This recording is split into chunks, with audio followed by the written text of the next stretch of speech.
So many songs that have blessed people have been written butt naked. Next question. Please, I don't have any time for any gossip now. Eh? Yes.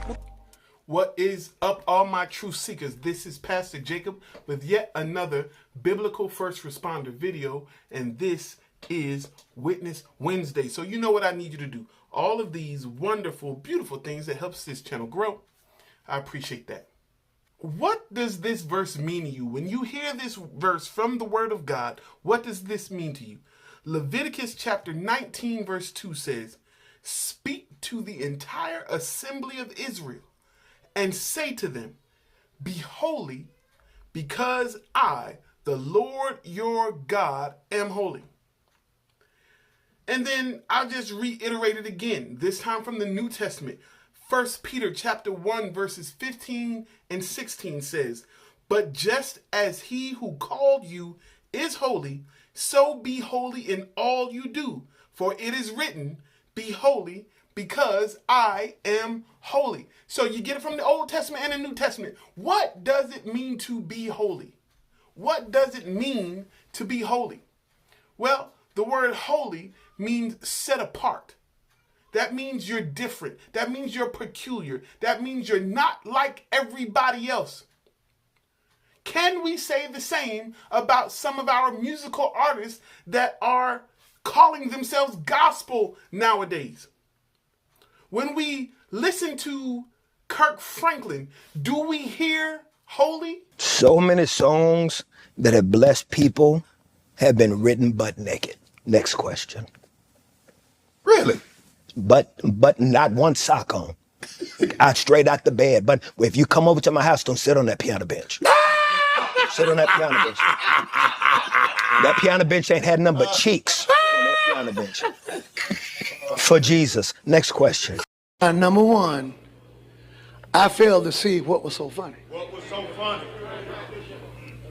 What I would have said to a guy who would have said that to me is, "Hey man, TMI, brother. I know that's right. Hey man, that's too much information.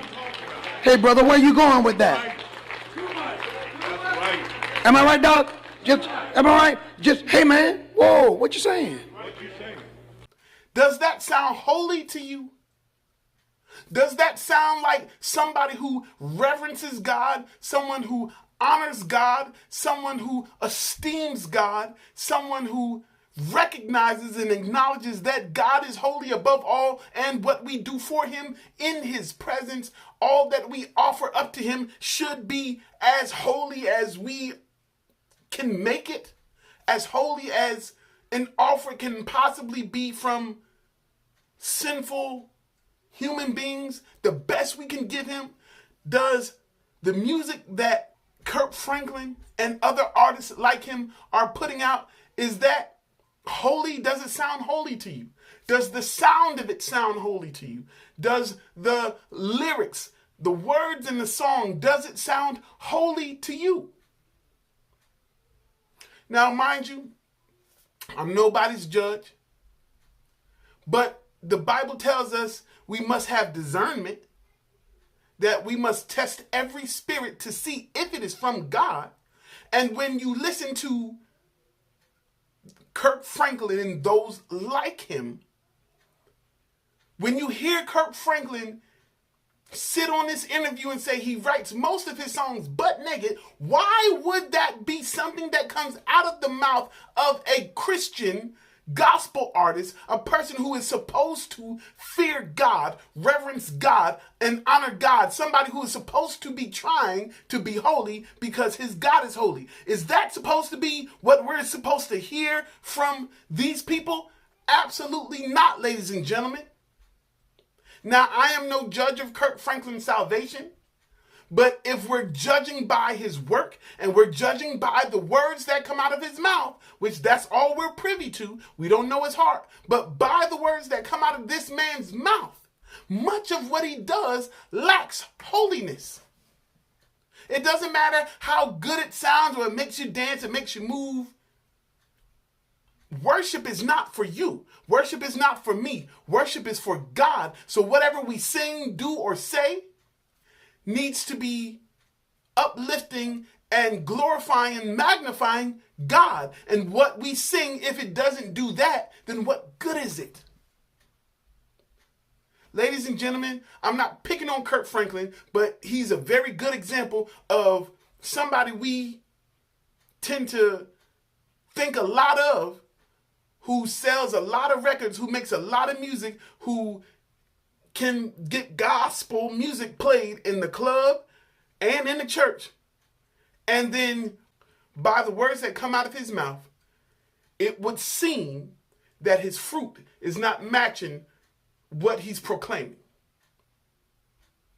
And then we look at other gospel artists who are being divas and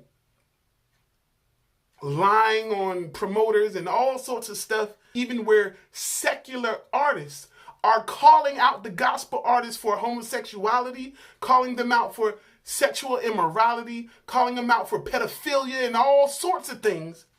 And we as the church many times turn a blind eye to it just because we like the music.